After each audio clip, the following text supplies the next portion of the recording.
அமீரக அரசாங்கம் செப்டம்பர் மாதம் முதல் யுஏஇல யாரெல்லாம் வீசா இல்லீகல் இருக்கீங்களோ உங்க வீசாவெல்லாம் லீகலா சேஞ்ச் பண்றதுக்கான ஒரு அம்னஸ்டி கொண்டு வர போறோம் அப்படிங்கறத சொல்லியிருந்தாங்க.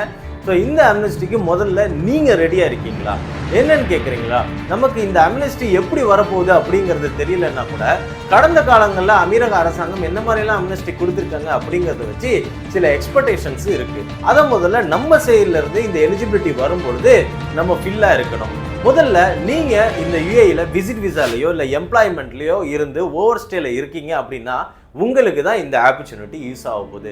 இதுல நீங்க ரெண்டு வகையில உங்களை நீங்க தயாரா வச்சுக்கணும்.